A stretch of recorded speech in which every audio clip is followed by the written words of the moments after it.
kanina medyo nahati yung aking attention dahil may biglang isinend na video dito sina Secretary Dave Gomez. Yeah. Ngayong gabi pala kasi, nakunan din ng video message etong si Pangulong Bongbong Marcos. Bigyan natin ng background ha, kasi kanina no-show siya.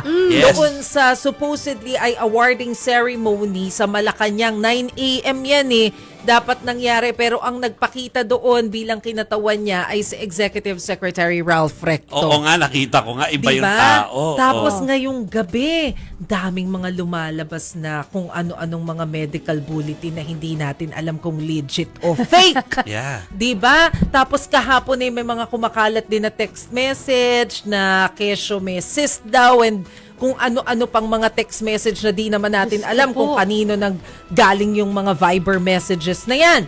So ngayong gabi, nagbigay ulit po ng bagong video message itong si Pangulong Marcos habang nilalaro-laro niya si Oreo.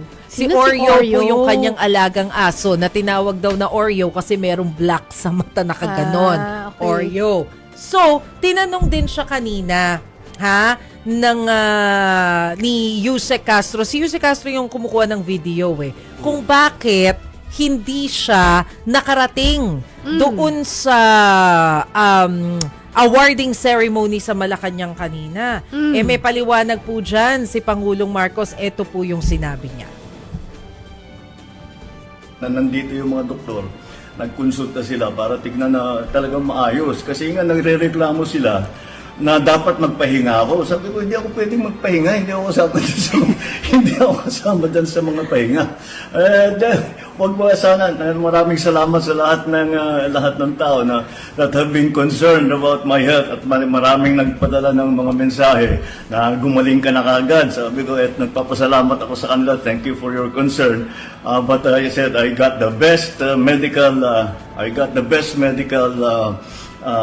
the best possible medical care that you can have, and that's why I'm already back in harness. Kaya tuloy-tuloy. Tomorrow gusto ko nang batiin yung PNP natin dahil bukas PNP anniversary.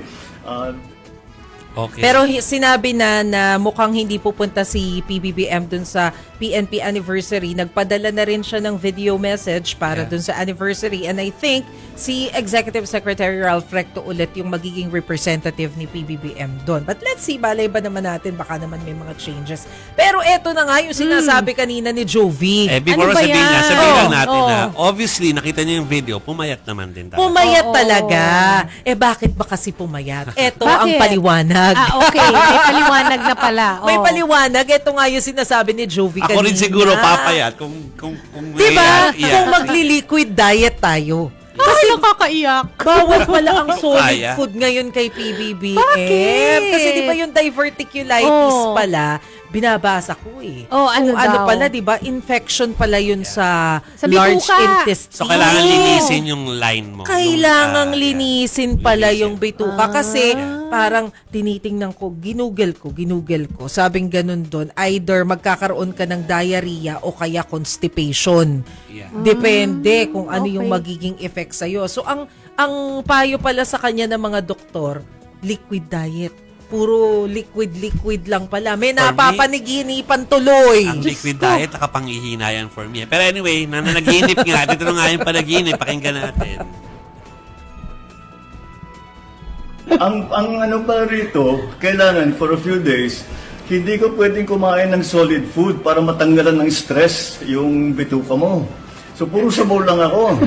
Kaya nanaginip ako nung isang gabi. Sabi ko sa doktor, pwede na ba akong kumain ng kung ano-ano? Kasi nanaginip ako, nakakain ako ng steak. Yun lang ang iniisip ko. Pero hindi pa pwede. Hindi pa, ngayon pwede na. Pwede ngayon na. pwede na. Ayan. Oo. Good news na yan. Kumain ako ng hamburger. Ano? But anyways, Ayun pala, nakakain na pala ng hamburger Grabe naman. Napaka-American. Kala ko vegan Ano kalaki? Yung longganisa. hamburger ng kasi laki ba nun dito sa wakwak? Hindi ko alam yan. Gano'n ba kalaki yan? Burger. Malaplatito. Burger, yung Burger. burger. Oo. Ano pa naman yun? Yung Ano? Berger Times na yun, alam ko kung sino spokesperson, mamaya pag-usapan na. Oo nga, siya ngang tunay.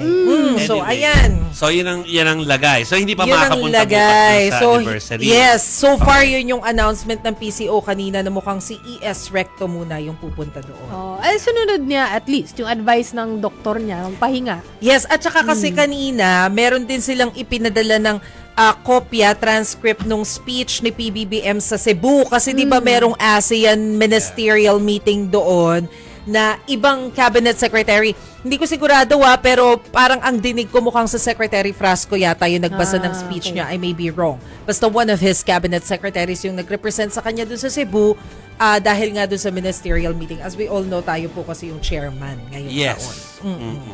Chair Okay. pala ngayong taon.